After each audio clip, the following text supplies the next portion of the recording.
জয় জগন্নাথ স্বামী কি জয়। জয়পুরের একজন রাজা ছিলেন জয়সিংহদেব এবং তার পত্নীর নাম ছিল চন্দ্রাবলী। তো ওনারা একবার আমন্ত্রিত হলেন উড়িষ্যার রাজার কাছ থেকে যাতে পুরী মন্দির দর্শন করেন, এবং সেখানে যাবার পর ওনারা পুরীধামে জগন্নাথকে দর্শন করলেন এবং সেখানে মহাপ্রসাদ পেলেন। তখন পাণ্ডাদের মুখে ওনারা জগন্নাথের বিভিন্ন মহিমার কথা শ্রবণ করলেন, যে এখানে স্বয়ং লক্ষ্মী দেবী রান্না করেন এবং এই প্রসাদ যারা আস্বাদন করেন তারা বৈকুণ্ঠ গতি লাভ করেন। এসব মহিমা শুনে উনি খুব আশ্চর্য হলেন এবং ওনার স্ত্রী চন্দ্রাবতী জগন্নাথের কাছে প্রার্থনা করলেন, হে জগন্নাথ, আমার এমন একজন কন্যা যেন হয় যে স্বয়ং লক্ষ্মী দেবীর মতো হয় এবং সে আপনার সেবা করতে পারে। তখন 1 বছরের মধ্যেই সেই চন্দ্রাবতী তিনি গর্ভবতী হন এবং ওনার এক কন্যা সন্তান হয় এবং তার নাম রাখেন ওনারা বিষ্ণুপ্রিয়া।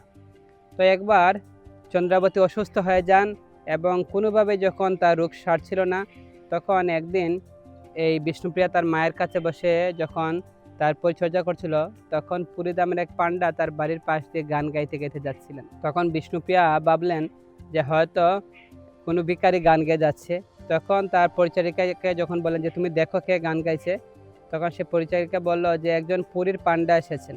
তখন বিষ্ণুপ্রিয়া তৎক্ষণাৎ ওনার কাছে দৌড়ে গেলেন এবং তখন পুরীর পাণ্ডা একটু প্রসাদ দিয়ে বলেন, এটা তোমার মাকে দাও এবং জগন্নাথের কাছে প্রার্থনা করো, তোমার মা সুস্থ হয়ে যাবে। এবং সেই প্রসাদ এনে বিষ্ণুপ্রিয়া তার মাকে পাওয়ালেন এবং ধীরে ধীরে তার মা সুস্থ হলেন।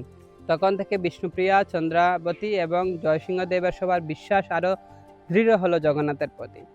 তখন আরেকবার যখন এক পাণ্ডা আসলেন তাদের বাড়িতে, তখন জয়সিংহদেব তার খুব পরিচর্যা করেন এবং অনেক মণিমুক্তা তাকে দেন যে জগন্নাথকে দান করার জন্য। তো বিষ্ণুপ্রিয়া ভাবলেন যে আমি কি দিতে পারি, যিনি সমস্ত ব্রহ্মাণ্ডের মালিক, তার যার মণিমাণিক্যর কোনো অভাব নেই, স্বয়ং লক্ষ্মী দেবী সেবা করেন।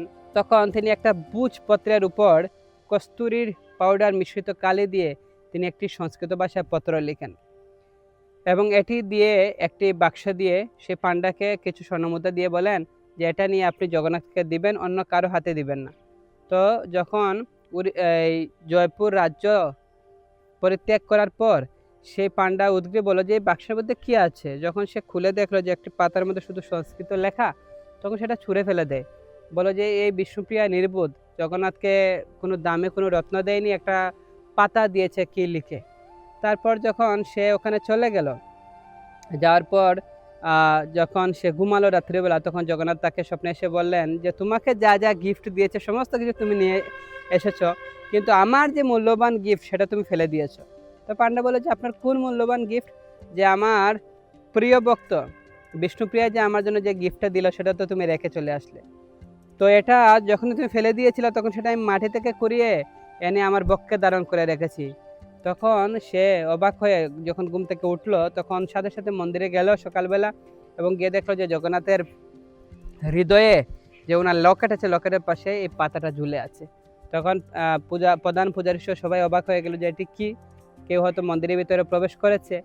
তখন তারা গিয়ে দেখলো এবং প্রধান পূজারী খুলে দেখলেন যে এটার মধ্যে সংস্কৃত ভাষায় কিছু লেখা আছে যে হে ভগবান, আপনি অনন্ত ব্রহ্মাণ্ডের মালিক, স্বয়ং লক্ষ্মী দেবী প্রতিদিন আপনার পাদসেবা করছেন, আর মণিমুক্তা দ্বারা আপনি সর্বদাই সুসজ্জিত আছেন, আপনি সর্বদা এই সমস্ত জগতের সমস্ত ঐশ্বর্য আপনার মধ্যে বিরাজিত আছে।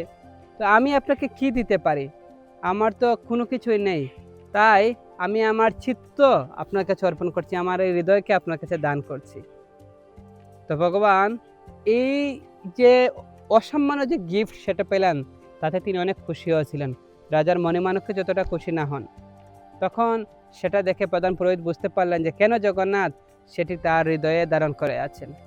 তো এইভাবেই সেই জয়পুরের রাজকন্যা তিনি জগন্নাথের প্রতি প্রেম পত্র লিখেছিলেন এবং রাস্তায় ফেলে দেওয়া সত্ত্বেও সেখান থেকে জগন্নাথ স্বয়ং পুরী এনে তার হৃদয়ে তিনি ধারণ করে রেখেছিলেন। জয় জগন্নাথ।